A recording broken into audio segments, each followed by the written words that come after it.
Good morning, everyone. First of all, I want to thank everyone for a great breakout session yesterday. I thought that the discussion that came out, you guys really got into some of the deep issues that you're facing. You shared your experiences, some of them, some of your frustrations, and that was wonderful because that allowed us to really understand what's going on. So our goal for today is, out of all that information that we collected, is to try and distill that down to give you just a handful of specific things that you can do to improve your communication as you walk out from here. My team and I, our plan is over the next couple months to really dig in to all the stuff that you provided, and we're hoping to do a white paper or report out, something that we will actually bring all this together, and we'll work to get that out to you as well. But the goal for this morning is just the first pass to give you some very specific things that bubbled up from the discussion that you can hopefully use. Also, I have some Slido questions in here. So if you would pull out your phone and be ready, this is a way just to kind of ask you some questions. We'll see what comes up on the screen, and hopefully it will demonstrate what I'm hoping it will demonstrate. All right, so if we look at all the experiences that you have, all the communication challenges that you face, it's pretty clear that we need to communicate more effectively. But if you think about it that way, it can seem pretty overwhelming, that we have all these challenges, we have all these examples of misunderstanding, miscommunication, all these other voices, and it can seem, like I said, pretty overwhelming. But what was clear when we looked at the actual communication challenges that you're facing is there is not one big communication problem. There is lots of little communication problems, and they're quite different. And that is actually good news. That means that you have a particular communication problem, and you have some power that you can actually enact change within that relationship. If it's just this overall huge challenge, there's not much you can do. So the fact that we have all these small ones is a good thing. So for instance, the last page, we asked each group to identify 2 major audiences that they would want to reach and why that is. And I think what's clear to show that there's lots of little communication challenges is each group came up with very different audiences that they want to reach and why. So for instance, the producers picked mostly consumers and media. So they want consumers to know the truth. They want the consumers to trust what they do. They want the media to give them a voice and not always be pointing at them. They want to stop having to defend what they do. And again, for each group, I'm summarizing, so give me a thumbs up if I pretty much captured what we did. But that's their communication challenge. If we go to the veterinarians, we had a range as well, but 2 that seemed to pop up were vet students. They want these students to know that AMR is real and that they take on a stewardship role as they become veterinarians. And also producers become an audience. They want the producers to understand that they have a big impact with what they do related to AMR. Again, very different from what the producers are wanting. The government group also had producers as an audience, and they wanted to build trust with the producers and to get them to listen to what they have to say, but legislators came in here as well. So there was the goal of getting more funding for certain initiatives, getting buy-in from decision makers to make these decisions that will benefit them as well. And then we get to industry. Again, industry had quite a few, but 2 that bubbled up. Consumers again, but it's a different reason. So the producers wanted consumers to know the truth and trust what they do. Industry was more focused on consumers feeling comfortable with the safety of their food and the acceptance of antibiotics as a tool that we use. And also retailers were mentioned for similar reasons. So we can see just in what we did yesterday that we've got lots of these little fingers poking up. And each one is a different communication goal. Each one will have different tactics. So that, I think, is one big takeaway, that it's not a huge problem you can't do anything about. It's these small ones that you face, and someone else across the table may face different ones. But if everyone can do a little better in communication, lots of boats will start floating.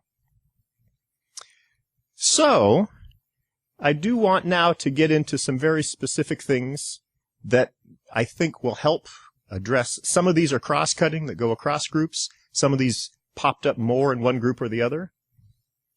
But the first one is to focus, and focus down to a very specific communication goal. So this came up pretty clearly within the government group, or at least in one of the tables of the government group, that one of the problems is we think about communication in general, and we don't get down to what it is that we actually hope we achieve.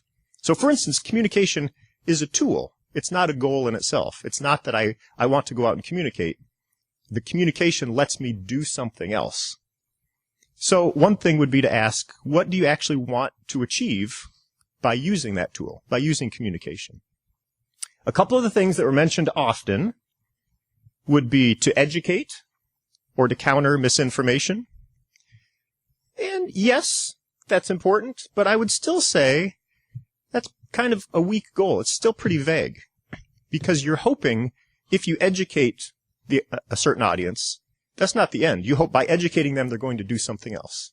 Or if you counter misinformation, that's going to lead to something else. So I would push you, if you start thinking about education or misinformation, to ask why. What is that? So if someone thinks that we are injecting antibiotics into the steaks at the grocery store, yeah, it's not right. So we would want to counter that. But if we countered that, what would that do for us? And that's the farther goal that we would want to move to. So for instance, some goals that came up that I thought were more specific, that you could actually measure and you could act upon easily. I want someone to actually buy my product. I want greater compliance on regulation. I want agriculture to be given more respect in this certain media or this outlet over here. And those are things that are specific enough. You can create some tactics and you can move forward. And so what I'd like you to do is, on some sheet of paper, you did all your work yesterday, so I'm not going to ask you to get up and say anything, but I'd like you to write down one goal and try and do this. Try and say, this is something that we talked about yesterday, this is important to me, but I'm going to try and focus that way down into one very specific outcome that I hope would happen if I was successful with my communication. And I want you to write it down because we're going to kind of refer to this as we go through the presentation. So take just a minute and try and focus this down to a specific outcome you hope would happen.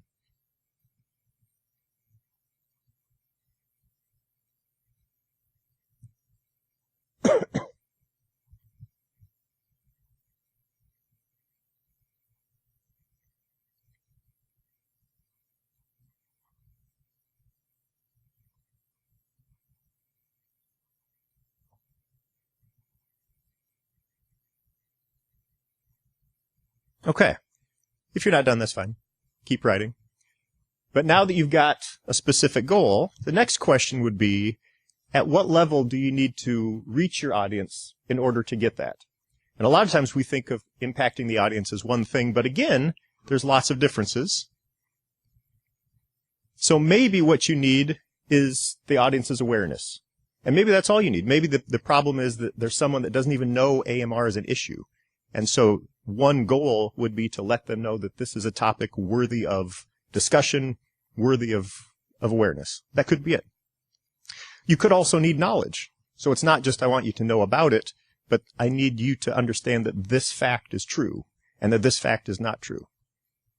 You could go to attitudes, which is different. The fact that you know this, but it's not just that I want you to have this knowledge, but I want you to move in this direction. I want you to support this, or I want you to push back against this. So I want you to have some good or bad valence about whatever the issue is. Maybe you want to move to emotions. So I want you to get excited about what this is. I want you to be proud of what we've accomplished. I want you to be worried about this. Those emotions can be completely different from the other things. Maybe you don't have much knowledge, but that emotion is something that is important. And of course, at the end, we get to behaviors. This is the toughest one, but I want you to actually do something. I want you to change your behavior. I want you to buy this product. I want you to actually act. I put this down here that this is not necessarily in any order. A lot of times we think they are. We think, oh, if I want to get to behavior, I first have to get their attention. I first have to give them some knowledge. Then they have to form an opinion. Then maybe they'll have some emotions, and then they can get to behavior. That can work, But there's a lot of times these things do not happen in that order. If you can get someone to behave first without those other things, then often what happens is they've already acted, so then they have to go back and change their attitude to reinforce that what they did was a good thing. And that's the whole purpose of giving coupons. If you know that. It's, hey, I don't want you to really think about buying this toothpaste or whatever it is, but look, if you do, you'll save $2. So that gets people to act first.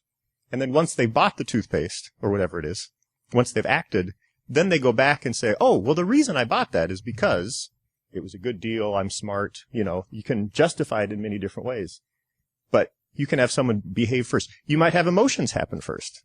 Someone doesn't know anything, and then all of a sudden something happens that sparks that emotion. And later that drives them to want more knowledge, or that drives them to want to form an opinion.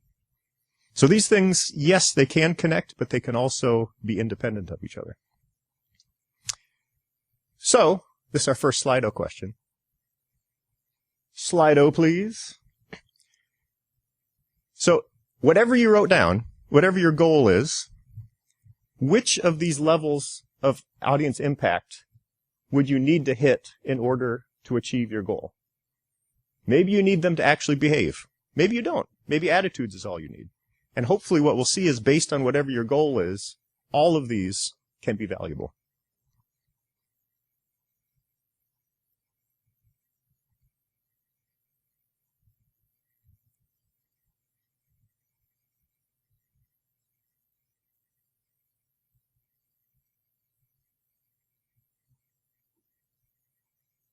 Nice.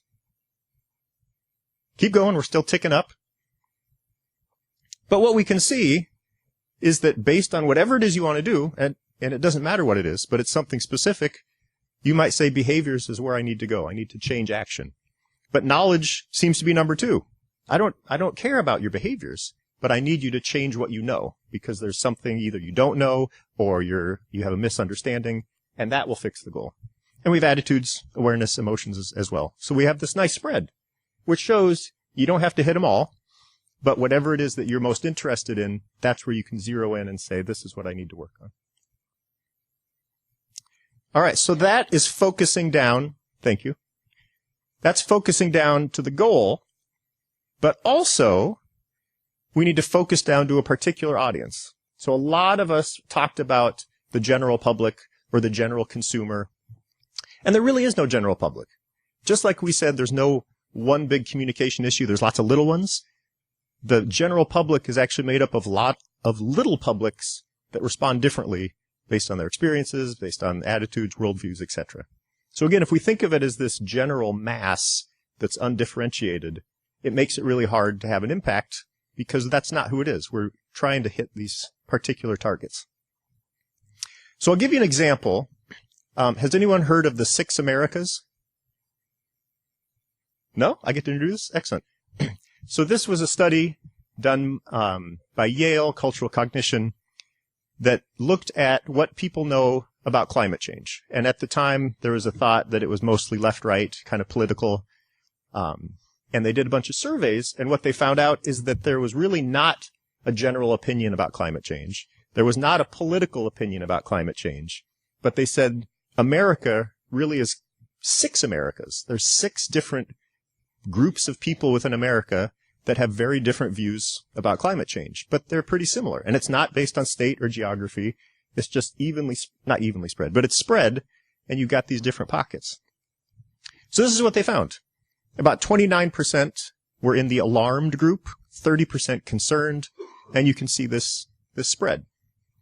And actually, just to give you an example of how descriptive they got, we have a description of each one.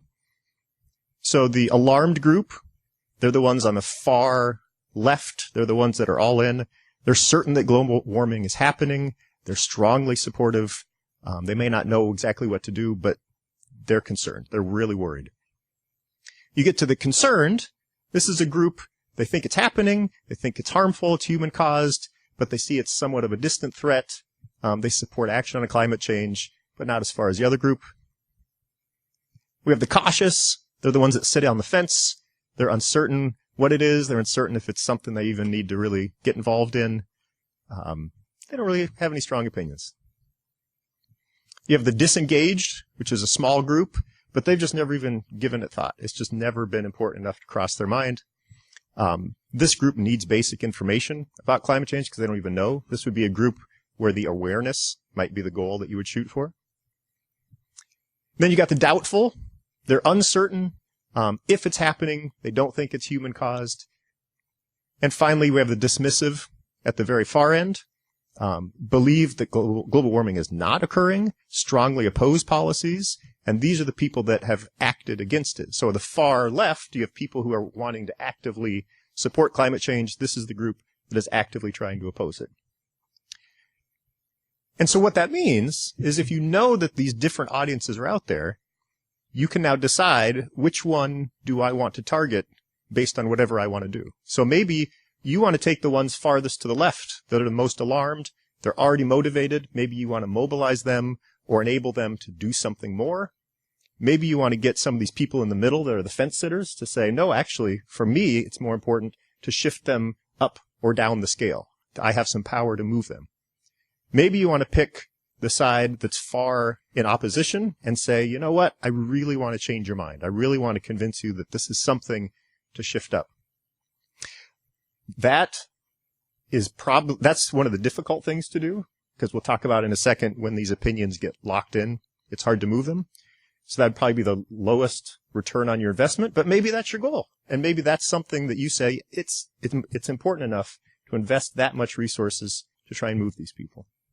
But if you don't know these groups even exist, if you just think of it as one mass of public, it's going to be very difficult for you to reach what you want to do. So I want to see another Slido question. What you guys think about this 6 Americas, where you would place yourself. Now, this is not a global warming conference. That's not what we're talking about. But what I'm interested, we are a fairly homogeneous group because you're all here because you're interested in AMR, you're interested in agriculture. We'll see if we have some differentiation based on this. So self-identify wherever you think you would go.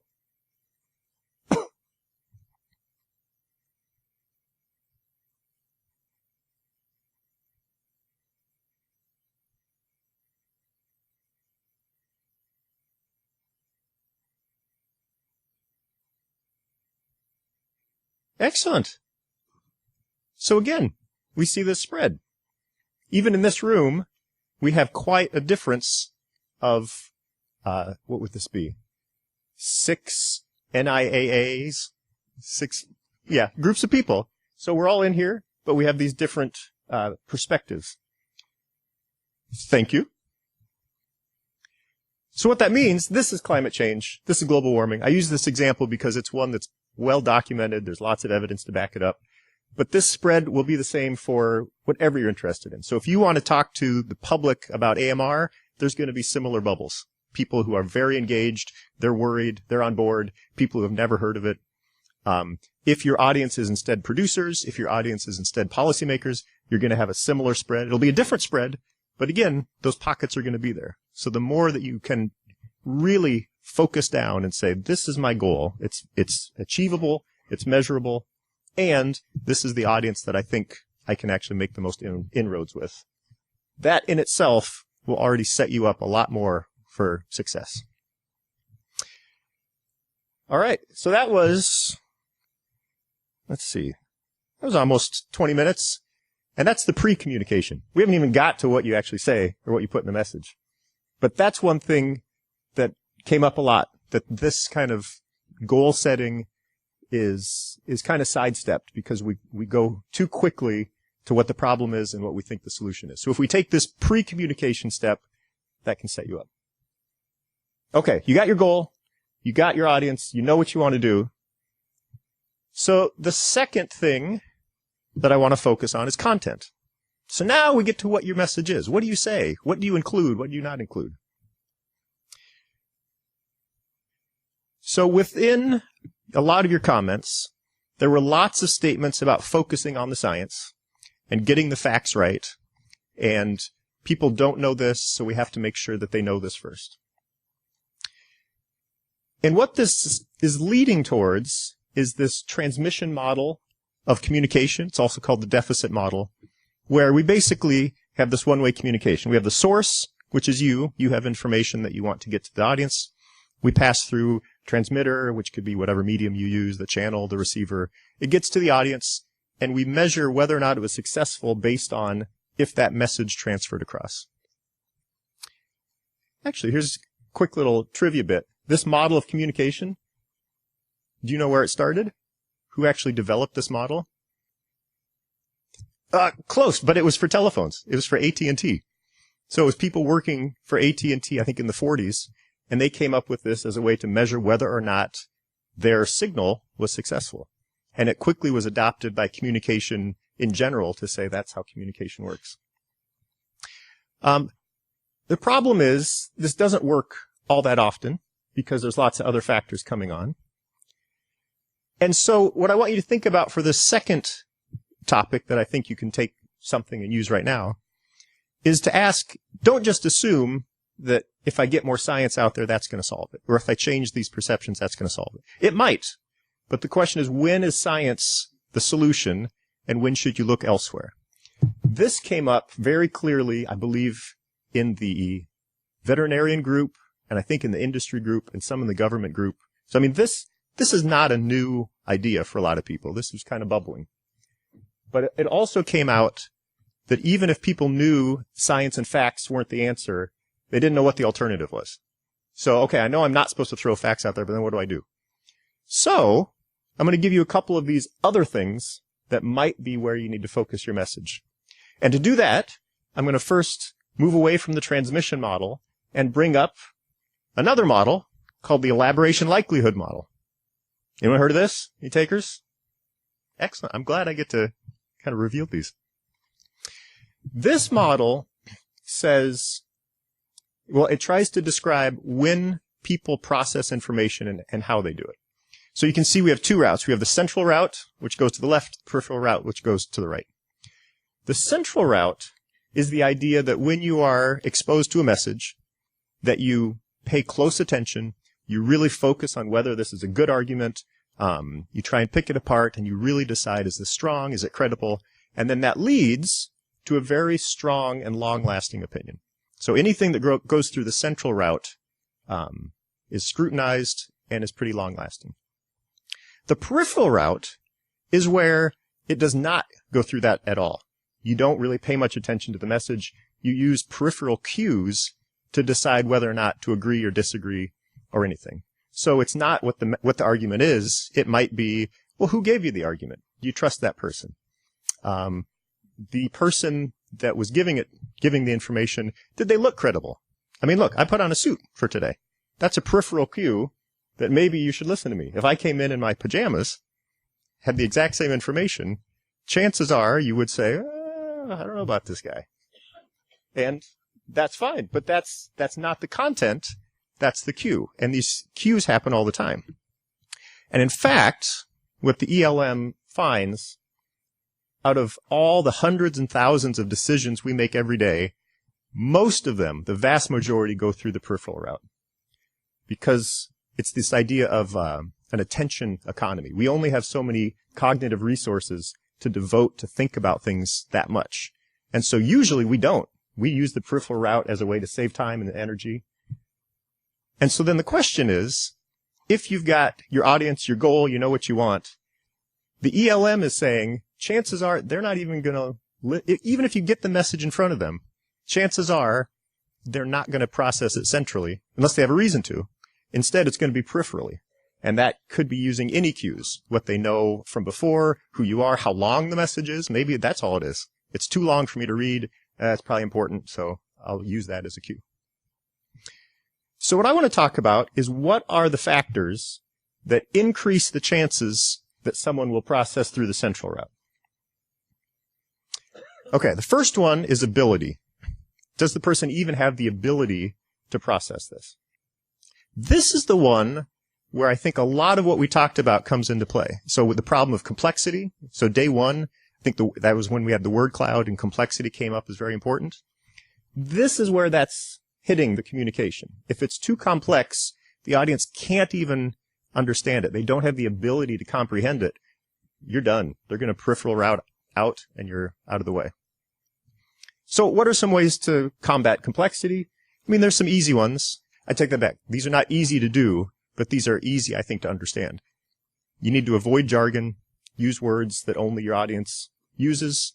You can use metaphors, ways to compare things that are complex to maybe less complex. So, for instance, you could say the overuse of antibiotics is like a military boot camp, training germs to get stronger. It's putting something complex through the eyes of something else.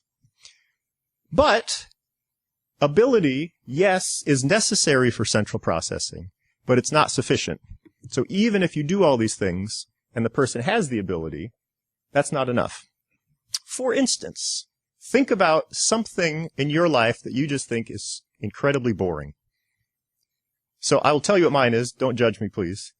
But I really do not like romantic comedies. It's not that I don't have the ability to enjoy them. I could, if I sat down and watched a romantic comedy, I could understand it. And I have the opportunity. My wife loves them. So there's lots of chances I could. It's just not my thing. So even though I could do it, I'm going to process those peripherally or avoid them.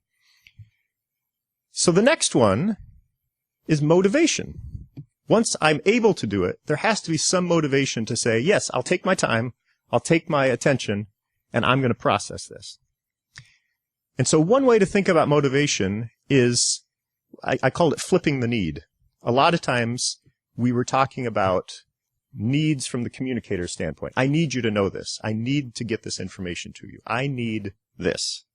And so we're pushing that information to the audience.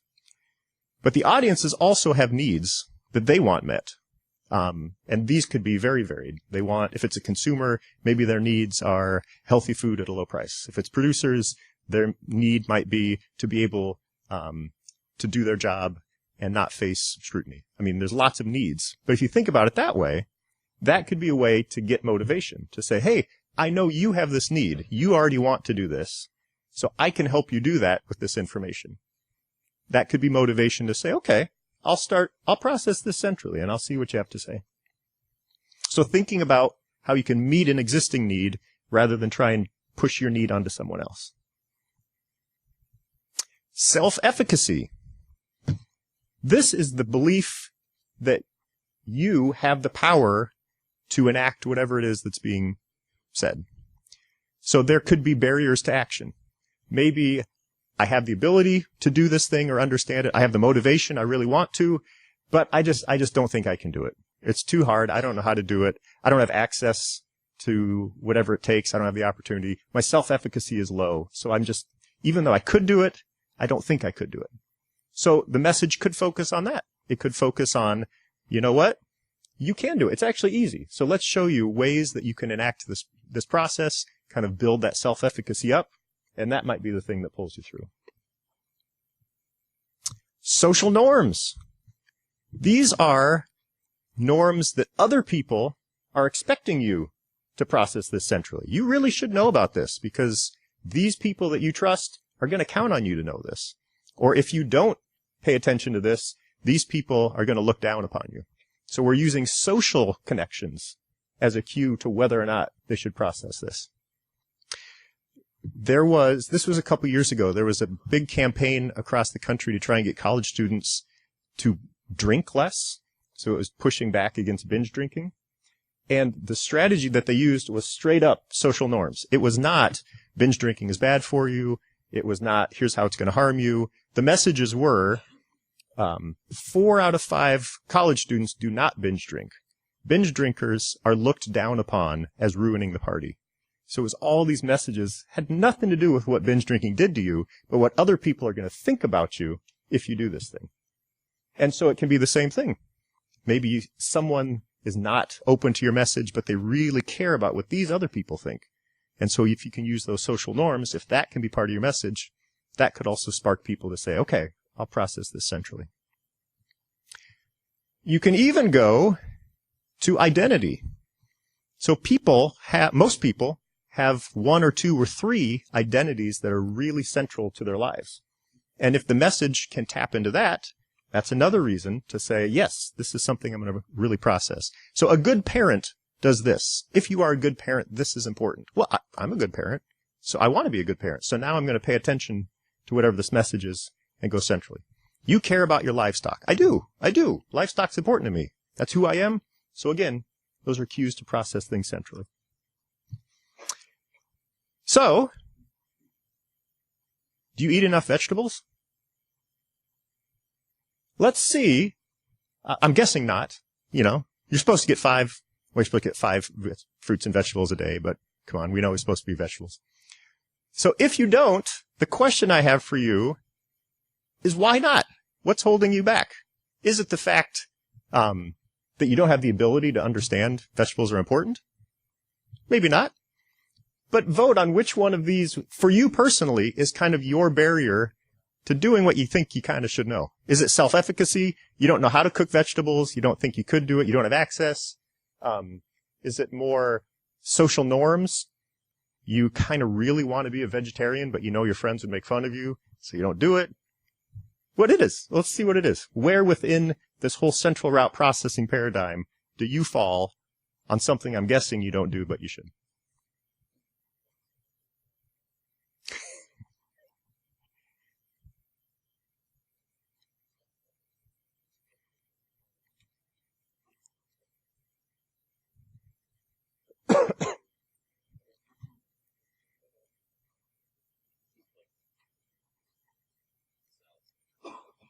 Very nice.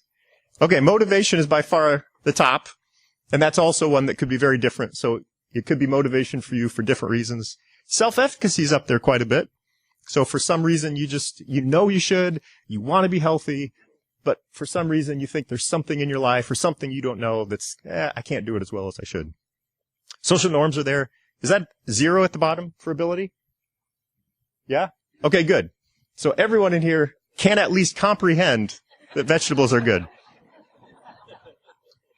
But that's kind of the point. You can do this with vegetables, but you can also do this with your audience to say, I really want producers to do this. I really want consumers to know this. I want industry to move in this direction. And you can try and see what it is that's holding them back, and then that's what your message focuses on. So the science is still there. That content has to be there, but now you wrap it in whatever one of these barriers helps move that along. Okay. Now I'm going to throw this out there. Do you always need central route processing? That's been the assumption, that we want people to really think about this and really concentrate so they can make a good decision. Would it be fine if whatever your goal is, if people started doing that goal or moving that in that direction and they have no idea why they're doing it? It might be. I mean, depending on what the goal is, maybe that knowledge component is great.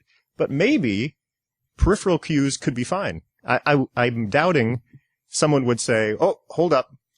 I don't want you to buy my product because you're excited about it. I want you to wait until you have processed why exactly the nutrition's benefits are there and how much work has gone into it.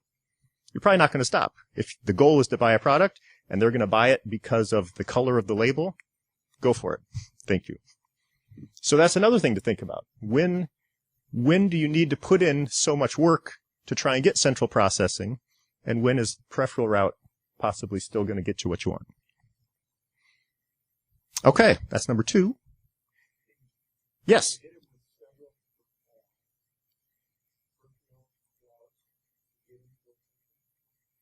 Can you hit them with multiple peripheral routes to make them go central? Keep going a little bit. What do you mean? Oh, okay. So, yes, you can use peripheral cues to cue people to say, this is important enough that I now need to go back and think about it centrally. Yes. And yes, so when we get to advertising, repetition, you hear something 7, 10 times, it finally sticks, and you're like, okay, now this is something I know about, I've crossed that awareness, and now I'm motivated to do it. Good question. Any others? And of course, if you have any, please raise your hand. Okay, number 3, that was content. Number 3, I want to talk about format. And format is orthogonal to content. So you could do the same content. You could do self-efficacy, you could do motivation in multiple different formats. So I don't want you to think that they're aligned. So let's think of what are some of the common formats that we see within science communication. We have expository, which is descriptive or explanatory. I'm just telling you what it is. This is the answer. Here's what we know. So these are, you see in reports, in fact sheets, instructions. It's just what it is. Next, we have argumentative. This is where I'm supporting a claim. So it's not that I expect you to accept it just because I told you, but here's why we know this is true. We know this, therefore we move to this, therefore this is important, therefore you should accept my argument in the end. So this, anytime you get kind of a logical chain of argumentation, you're trying to do this. Advocacy messages do this all the time. Here's why you should believe me. So that's another format. But then we also have narrative formats where you place content within a story. And so this is when we get to anecdotes, we get to testimonials, a lot of times personal conversation. If you think about when you talk to people, you're probably telling stories about what happened in your day or what you heard about someone else. And so it's another format. It's the same information, but you can flip it in these different ways. And so when we talk about stories and storytelling, a lot of the things that we're struggling with, the complexity, the misinformation, expertise, complexity, unintuitive results, they're all barriers for that communication to happen. But the thing that connects all of that is that we're all humans and we're all doing things. And so that human experience surrounding whatever the science is, it doesn't even matter what it is, but there's human endeavors. And that can build connections.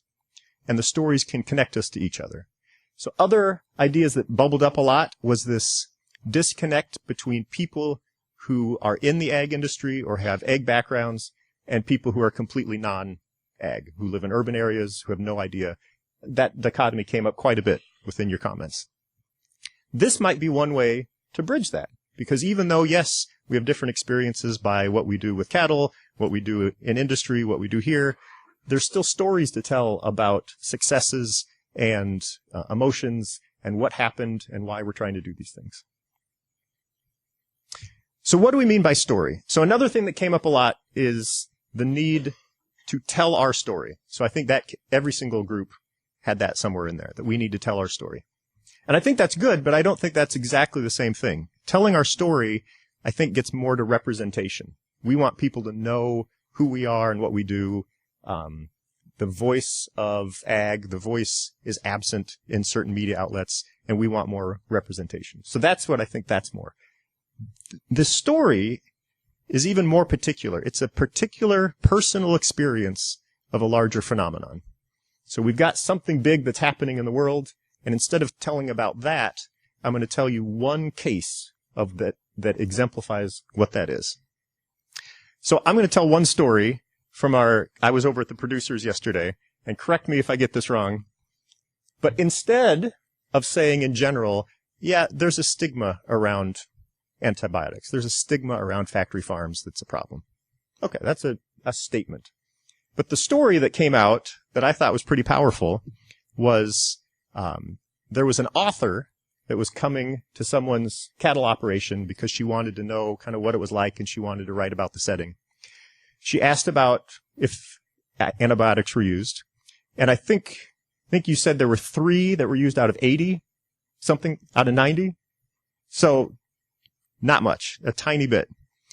But she was so worried that there would be a backlash against anything she wrote because she did not want to be connected to factory farms that she left. And she, as far as we know, canceled the book project. Okay, that's an example. It's showing the power of that stigma, how that impacts certain audiences. It goes as far, it's a tiny little bit, but that was enough to kind of change this person's attitude. So that's a particular case, and we could come up with lots of cases that show something. What it does, and why it's powerful, well, one reason it's powerful, it flips the direction of generalization. So when you're talking about, in general, these are the facts about AMR, here's what we know, you should do this, you shouldn't do that. Those are these abstractions. And so in order for a person to enact them, they have to distill that down and say, okay, if that's true, then what do I do? How does that fit my situation? Stories flip that around and start with the example. Hey, here's an example of someone who is doing something that we want to have happen, or doing something we don't, and look all the bad things that happen to them.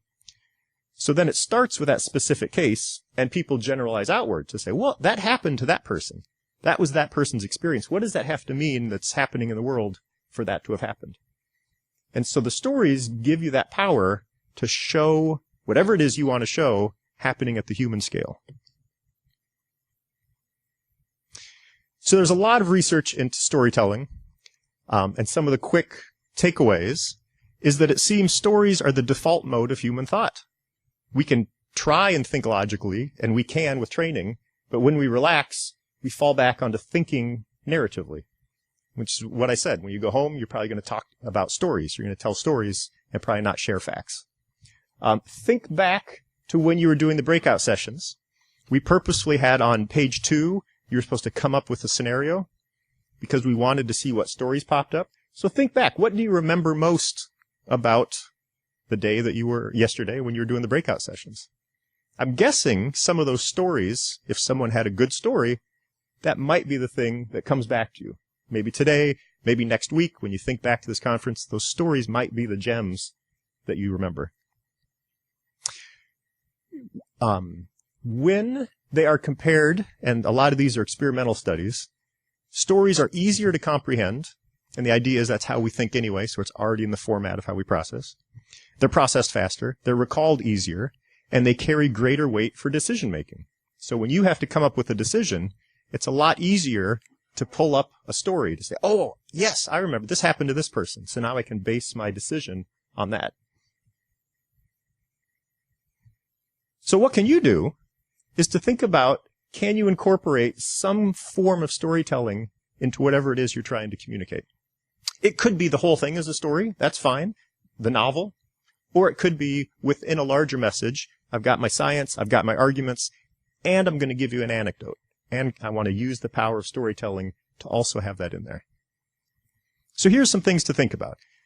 The benefit is this makes the abstract concrete, something that someone can understand at the human level. If you pick a character that's similar to your audience, they might identify with that character and say, oh, yes, I know what that person does. I've had those similar emotions and feelings, and so they can start to enact whatever they see. And this, I think, is the biggest one. The reason you want to communicate in the first place is because there's something that's going to impact someone. So there is that human angle. So it's already there. If you just change the format to focus on that, you're already talking about that experience. So here's some questions.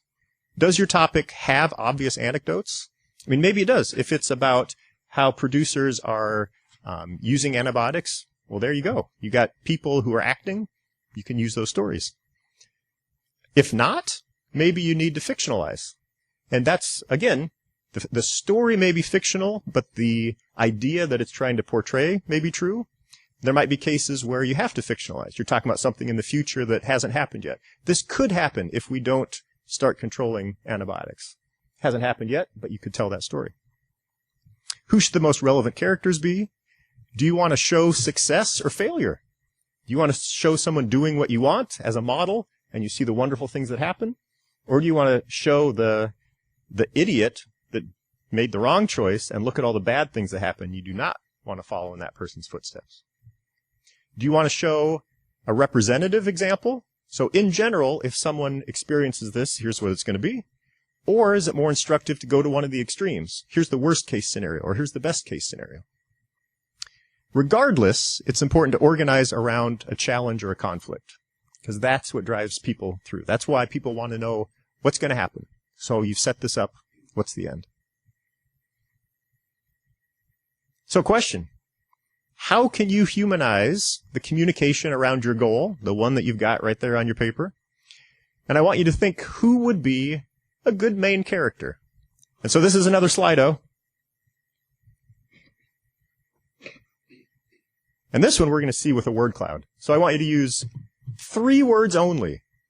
Who could be a good character, a main character in any anecdote or story that you want to tell about whatever your goal is? And this might fail horribly, but let's just see what pops up here.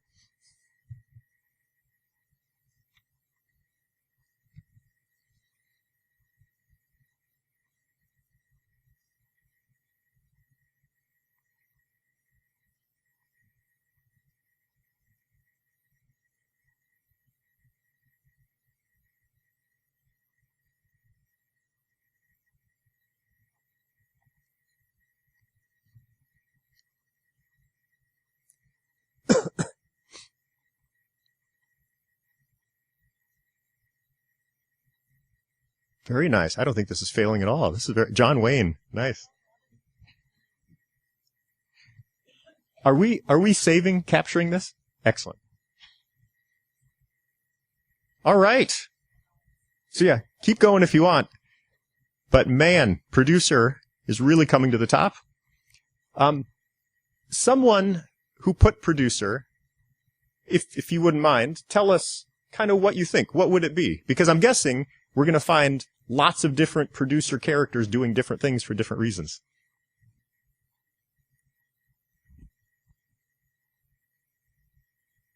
Oh, come on, it's the biggest one. I know there's people in here who wrote it.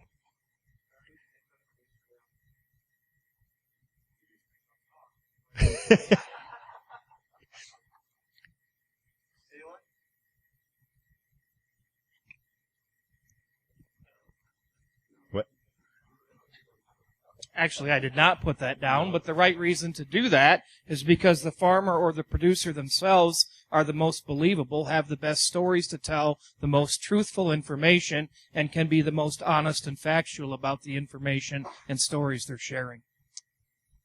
Very good. Now, producers, does that sound right? Did anyone in the producer group put down producer? No? Or at least not owning up to it now? Anyway, I think it's useful to see that within this group, we see that a lot of the action that's happening within these stories surrounds the producer and the farmer. Veterinarians, yes. Children, that's one. I'm guessing we're getting to that fact of you care about your children. These are things that impact kids, impact things that are important to us. Oh, go back to a second. Consumer, trustworthy. John Wayne is really getting up there. My teenage son. Fictional microbes. Okay. That might be only one person. But that's a good point. It does not, we're talking about characters. It does not have to be people. It does not have to be actual people. You can still create a human, in quotes, experience around something like microbes to try and show what's happening. That's kind of what we did with the metaphor. The military boot camp. Yeah, that's not what it is. But we can kind of understand it that way. Very good. Okay, thank you. Okay, that's number 3. Number 4 gets to values. And so you don't have to write this down, but I want you to think just what's the first couple things that popped your mind when I ask, what do you think is good? What do you think is valuable? Very broad statement. Just what's good about life? What's valuable? What's important? Whatever you come up with is getting to these underlying values. These form this foundation. Values cannot be incorrect. So this is different from when we get to kind of the facts and misperceptions and misconceptions and all that. This is something that someone says, yes, for me this is good and this is important. Now you could argue that your value is more important than someone else's value, because you can always argue relative stuff, but it can't be wrong. The fact that someone finds something important, it just is important to them. And the reason this is important is that knowledge is uninterpretable until it's applied to that underlying value system. So what we do with science is we explain the world, but it can never tell us what should be done. The shoulds and the oughts, that all comes from values within society. And so it's the application of knowledge in the service of someone's values that drives attitudes, behaviors, and acceptance of science. So this may sound contradictory, but there's evidence, enough evidence, to show that when you get into scientific controversies, and you have people that are very spread, polarized, it could be climate change, it could be vaccine, anything. The people on the very opposite edges are actually the most informed. So a lot of times we think if we get more knowledge, they're going to move in one direction, the correct direction, which whatever we think is. But it splits the other way. And what's happening is that people are taking this knowledge, this accurate knowledge, but they're applying it to different value systems. And so they know what's going on, they just interpret things differently. So we'll do an example, and this is an example I've used before, but I think it's relevant, especially to Iowa, because this comes up all the time. Should raw milk be legalized? So I think most people know, at least in Iowa, you cannot purchase, you cannot sell raw milk. And there's, especially at Iowa State, there's debates that come up whether or not it should happen. So what we could say is we have science here. We have some accurate information. Drinking raw milk significantly increases the risk of foodborne illness. Okay, that's what the science says. I'm going to buy that science. If my value is keeping people safe, then I will apply that science. I know exactly what to do with it. If letting people drink raw milk makes them more likely to be sick, and I don't want people to be sick, then gosh, we cannot sell this raw milk. I know exactly how to apply the science. But the other side, there's more than two, another side, might say, I'll give you that science. I will agree with you 100% that drinking raw milk significantly increases the risk. But my value is freedom of choice. And so when we apply that science, of course we should sell raw milk because people should have the freedom to choose whether or not they want to partake in that risk or not. Same science, both people agree, but we're going in different directions because that underlying value system is different. There's lots of ways that people have tried to categorize values. This is one that's used a lot, but I think what's more important is just to kind of see how people are trying to spread this. So you can see we've got benevolence, universalism, which kind of moves in this self-transcendence. That might be important to people. We could have security, conformity, which might be more important, power, achievement, stimulation, hedonism. I mean, those things can all be more or less important to people, which moves people in certain directions. Now, values are important, and we've seen how they can really change what people understand about science. But it seems they're often unspoken and assumed, especially if you're in a group where the values are shared. We don't have to talk about it. We all agree anyway, so we can move forward.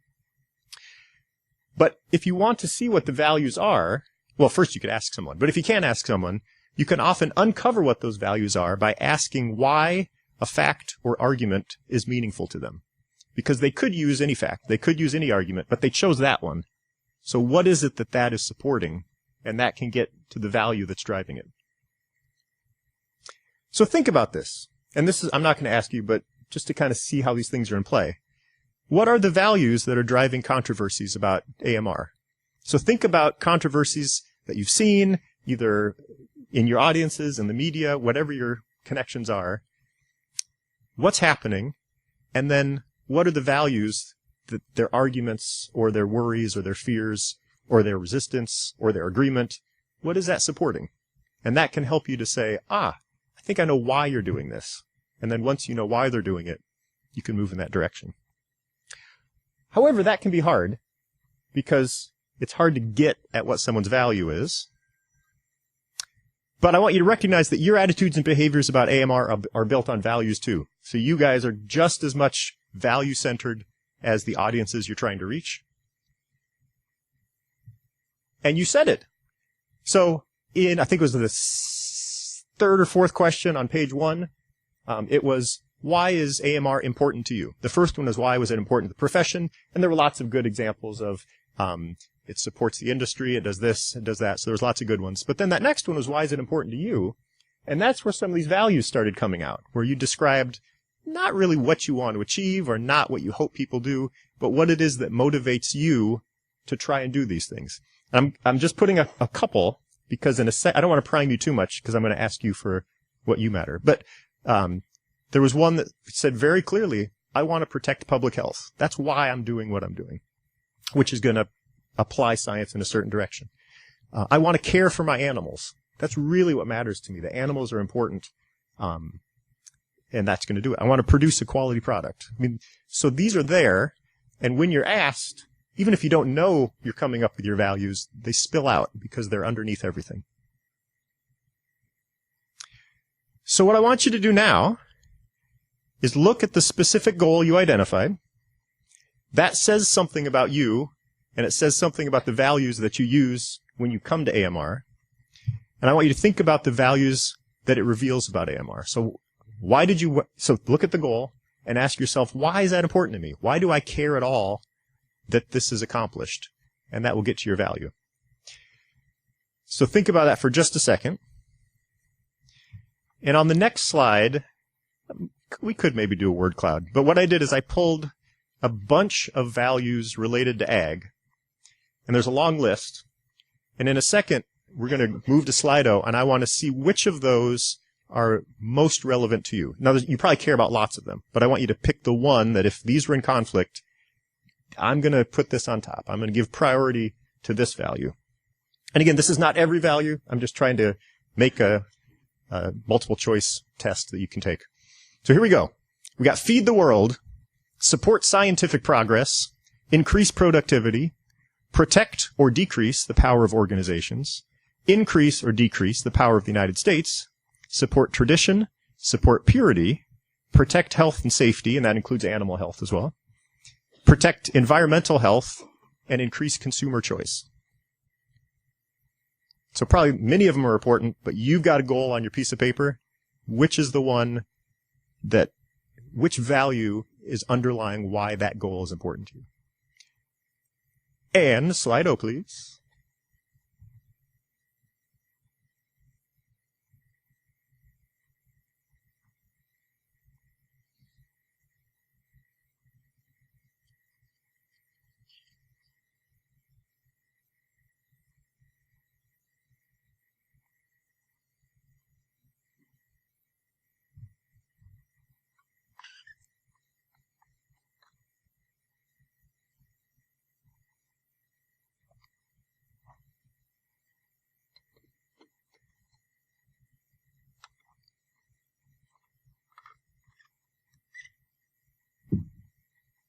So, Michael, as they're doing that, we couldn't identify who put producer down, and I was thinking there was a tactic we could have used. We could have everybody who didn't put producer down raise their hand. That's true. Always a neighbor. That's right. All right. So actually, this is not as one-sided as I thought. I really thought, because this is an AMR symposium, public protect health and safety was going to be through the roof. And it is the most, but there's actually more here than I thought. Support scientific progress, feed the world, productivity, tradition, purity. So on one hand, we still have a dominant value here, which again, I'm not that surprised at. But realize, even if most people in this room share that value, the audiences that you're communicating to very likely do not. They might be one of these other ones. And so if you're communicating with this idea of this is why we need to do things and this is what motivates me, and you're not meeting whatever their values are, it's going to be a problem. I did this, a similar thing in a class with agriculture students, and it was almost 100% feed the world. And we talked about that. And at first, the students actually started laughing that some of these other that anyone would have some of these other values. I mean, it was almost like feed the world is so obvious. That's why we do things, that this is ridiculous. And so it was actually perfect. It turned into this talk to say, now hold on, think about that. Not only do you not even acknowledge these exist, but if you're ridiculing them, there is no chance that you're going to try and meet these audiences, because right off the bat, feed the world doesn't resonate with them. Moving in that direction. Okay. That's actually very good. Now, values are valuable. See what I did there? Communication strategies. So yes, they're important, but you can also use them when you are creating your messages, when you're doing something. So one thing I know Leah said was lead with your values, and very important, or at least include them in your message, because if you know what your values are and you express them, you can build trust by showing that you have shared values with your audience. Because if it's just here's some facts, or here's motivation, or here's your self-efficacy, and I don't know why you're trying to get me to do this, yeah, I may listen, but I may have some barriers up because I don't know if I trust you yet. But if that value is out there and it's like, oh, you care about your animals, I care about my animals. Okay, so we have similar shared interests. Now, I kind of already want you to succeed, because if you succeed, I'm going to succeed along that same value. Now, if the values differ, then you have a problem, because then that's not there. But you shouldn't feel trapped that value limits your credibility or somehow is not scientific. That can be something that's valuable to build some trust with audiences, especially if you know more about your audiences. Okay. So those are the 4 big topics I think that can be useful for you based on what we've heard, things that you can actually do tomorrow if you wanted to. So the first one was the pre-communication, is to actually take some time to reflect and say, well, what is the specific goal and audience that I want to reach? Because if you can get that nailed down, it makes everything so much easier, because then it's not this huge problem, but it's a manageable one, and it's one you can measure and one you can see if you can succeed. So that's one. Once you've got that, number 2 is the content. And I would challenge you to think beyond sharing the science. Not don't share the science. The science still needs to be there. It still needs to be the basis of everything we do. But that might not be enough. You might need to say, well, I want people to take the central route. And so I know this group of people is really troubled by motivation. So the message should focus on motivation. Or it's really focused on social norms. All right, I can focus on that, and we can get people moving in that direction. Or again, maybe the peripheral route is what you want, but still, that's part of the content, the message you put in there. Number 3 is the format. So you've already decided what you want to say, and now how do you want to say it? So I would suggest thinking about humanizing your information through stories, showing whatever you're trying to say at the human scale experience, because then people can see the application. And then finally, think about values. They're always there. You cannot escape them. It's great if you can know what your audience is. That takes some work, but you can at least also kind of describe your values because you know what they are. And that could also start building some trust. So I think those 4 are something that you can do, and that's kind of the goal of this. And, Slido, please. I would like to ask which of these you will commit to trying the next time you have some communication challenge. Instead of doing whatever it is you've always done, just say, I remember this symposium. I will do this. And you can select all 4 if you want.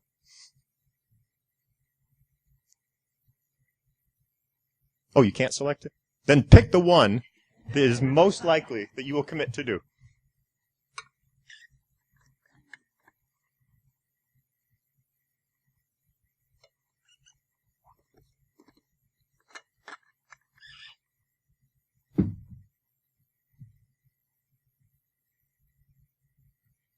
All right.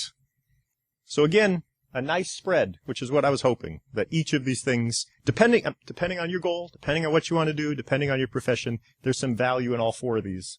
And each one could maybe move you in a different direction.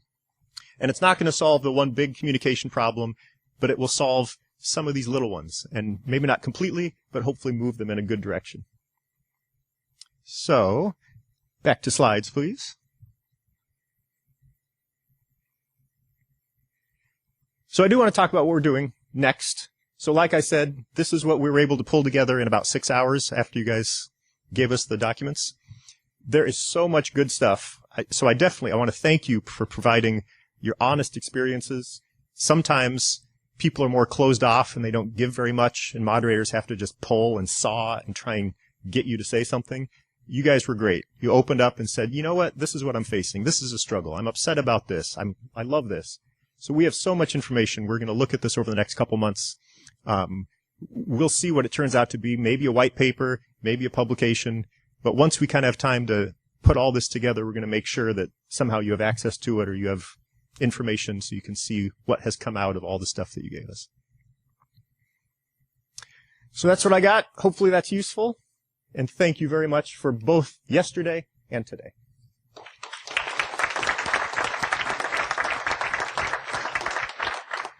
Questions for you, Michael? Yes. Hi.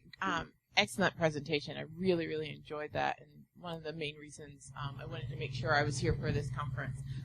So I just wanted to know, you gave the example of the 6 Americas and climate change. Can you comment on communicating proving harm versus proving no harm and how those two are different? Because I feel like in the antimicrobial resistance space, we're kind of proving, we're kind of on the defense of proving no harm versus trying to prove that there is a harm.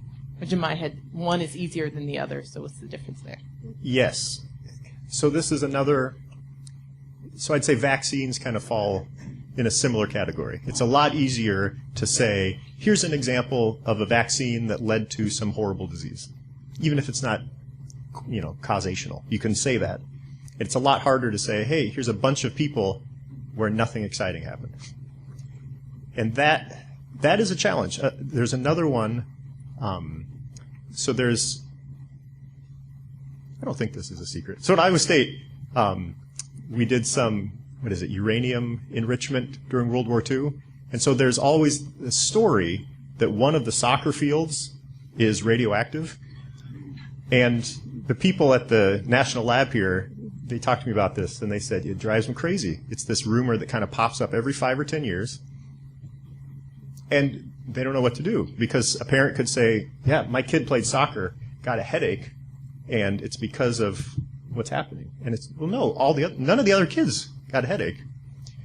So one thing to think about is, instead of trying to show nothing happening, and which is a good thing, is there a story you could show that is something happening in a good direction? So the vaccine case, instead of saying nothing happened, you could say, here's the story of a parent who was struggling with deciding whether or not to vaccinate, and they decided to vaccinate. And here's why, and here's what happened. You can talk about maybe the peace of mind that the person had. I mean, if something happens, there's always more to tell. And sometimes it's hard to try and flip that. Hi. This may not be a popular comment, but you mentioned you were going to pull together all of our comments, and obviously NIAA comes out with these fabulous white papers every year. We didn't have very much time to put into any of our responses, I felt like, and I don't know if anyone would want to do that again, but I'm just going to throw out there, maybe we might want to have the exact same thing to ponder a little more deeply, to give maybe better responses or more, vetted responses for those questions before you draw too many conclusions. I don't know. That's my personal thought on that. Sure. So, I mean, one option, and we do not want to flood anyone's inbox with anything, but we could maybe come up with an online way to do that. We can talk about that, but I'm glad you would like to talk more. That's great. Michael? When do you choose not to respond? Okay, you get into one of these situations where it's no win. You know it's no win. What's the categories where you just say, respectfully, I'm not going to comment, and then walk away? So again, that comes down to whatever that goal is. So there are some times where not responding is actually a pretty big liability. So if something has happened, usually you want to be the source in order to frame the message, to be the first one there, to be the source. And if you don't, someone else is probably going to take that power away, frame it in their own way that might not be to your benefit. But I think you're right. There's some cases where maybe the beehive has not been poked yet, and answering it would actually open that up. And that's hard to know.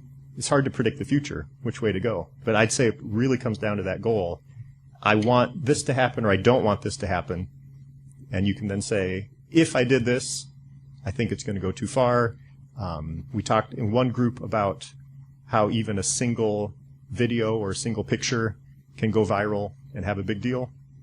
Same thing with your quote or your message, if it's not well prepared or if it's rushed. It's a very good question and a tough one. Thanks.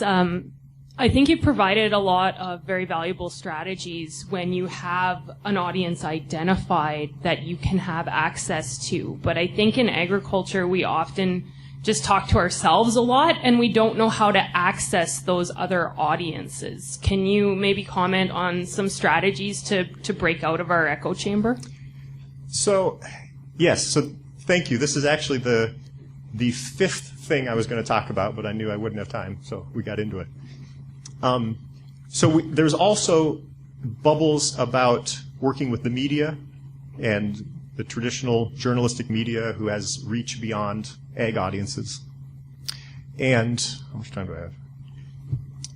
One thing that's possible is if you know kind of what the media want for stories, and it's more than just a want. They also are running a business, so they know they have to get certain types of stories, they get certain types of audiences, or they don't get advertisers or they're out. But it's called media logic. So if you know the way that media decide what stories are worth telling, then you can position your stories to fit into that logic and make it more likely that that's something that, oh yes, this would be of interest, this would be newsworthy. The 6 categories, we'll run through this quick and we can talk afterwards. So one is novelty. If it's new, if it's somehow odd, it's not the expected, that's something that gets more attention. And a lot of these news values that I'm going to talk about, pretty much any topic can be twisted to fit one of these news hooks. And that's pretty much what public relations is an expert at, is saying, I want attention for my organization. I have to find some angle that fits what the news is looking for and pop it in. Yeah? I just wanted to add. Yeah. Sorry, I do this a lot, so that's a great question. And are you a beef producer? I work for a Awesome. So my suggestion is don't start with the media. I mean, gotta love the media, but don't start there, especially if you're just starting out. Have just general conversations with people. Start there. Practice up before you go to the media. Practice up with having these conversations. Okay. I was going to say, because if you're just starting out having these conversations with consumers, I mean, start out in the grocery store. If somebody's buying steak, literally, and this is for the producers in the room, if you're just starting out, literally, if somebody's buying a steak, say, hey, thanks for buying that. I'm a beef producer. I really appreciate that. You know, we raise cattle, you know, on my farm or my ranch, and just start that conversation and see what they say. My favorite line is sitting on an airplane. And I'll look at my watch and say, hey, if this runs on time, I'm going to get home in time to, you know, do chores, feed cattle with my family. And it is amazing the conversations that opens up, because they look at me and go, you live on a farm? Because they've never met a real farmer before. And so they begin to ask questions. And it's really a lot of fun, the conversations that you get into, just because they've never met a real farmer before. So that's just my recommendation in general to all of us in this room, is just open up, just engage in a general conversation, because you will be amazed at some of the fun questions that you will get about agriculture. So sorry if I segued your conversation, but that's just a fun way to open up some good conversations with people. Very good.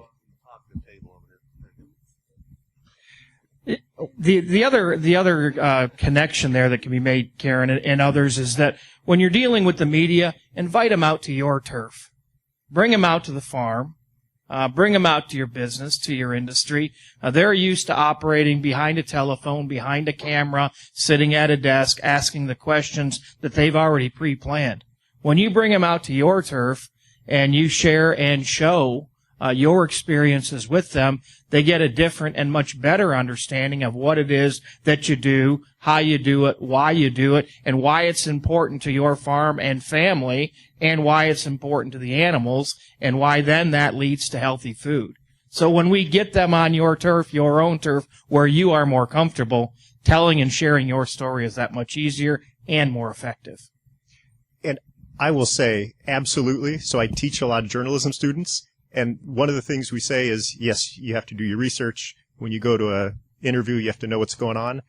But if you find something when you're there that's more interesting than what you thought, go with it. Don't stick with what you've got. And so if you get someone, like you say, on your turf, they may have thought this is what the story's about, but they see something else, they ask you a follow-up question, all of a sudden now you have more guidance on what is exciting.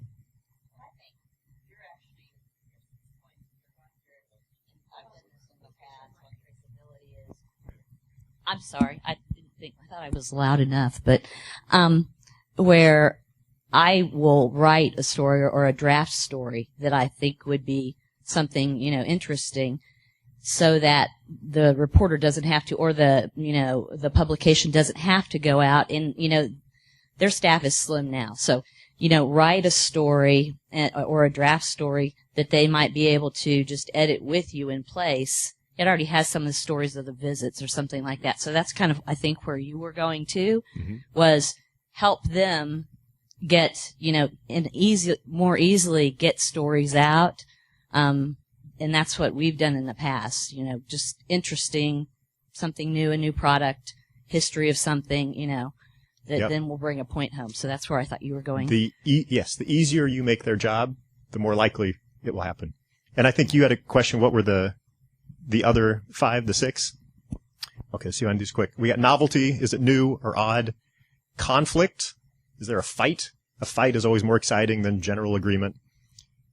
Prominence. Someone famous, someone well-known is doing something. So if they're involved, people care. Proximity. Is it close to the audience? Like either geographical closeness or social closeness. This is happening to people like me. This is happening to my community.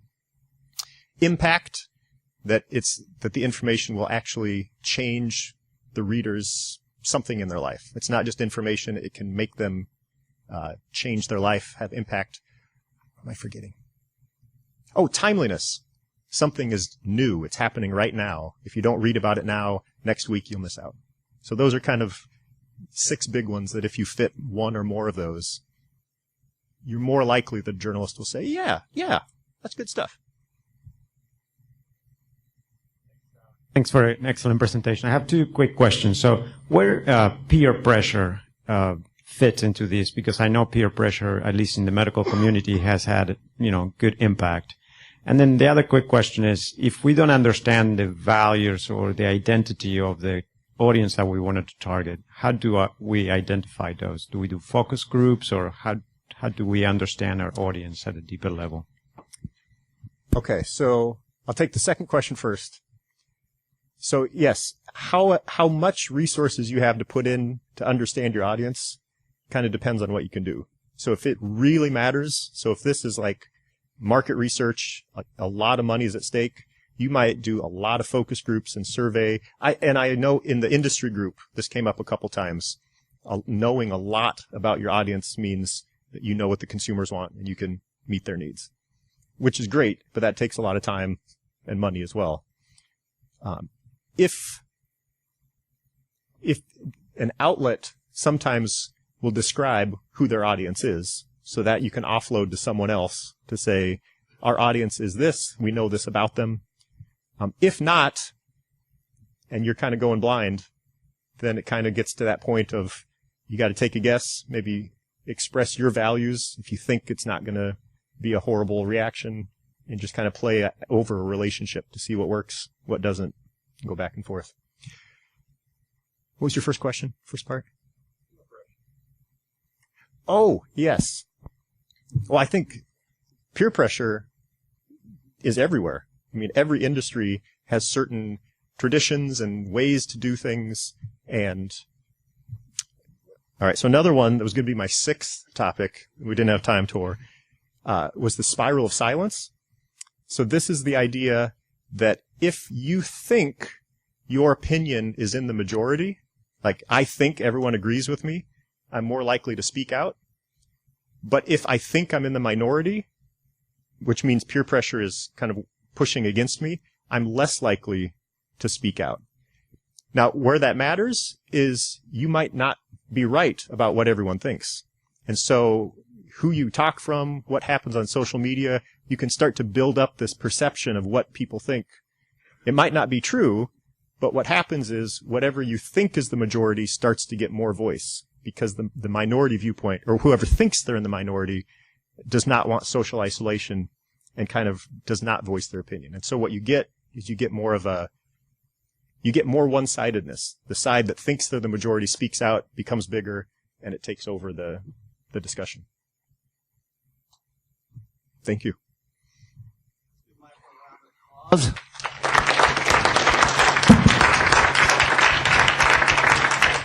As we can see, there's a lot of, this is just the tip of the iceberg in what we've accomplished here. And to your point over here, there's a lot more information they're going to distill and get back to us. And so we're going to look for the avenue to do that. Dr. Plummer is going to talk about maybe some opportunities going up in the future on what we can have. But again, excellent job, excellent discussion. I think that's the next step in what we've been dealing with for 8 years. We've been doing this. 8 years we've been talking science. And now we're finally getting to the point, now call it slow if you want to, but getting to the point where we realize what we have to do to really make a difference. And so I appreciate their work and his team's work. So let's give him another round of applause.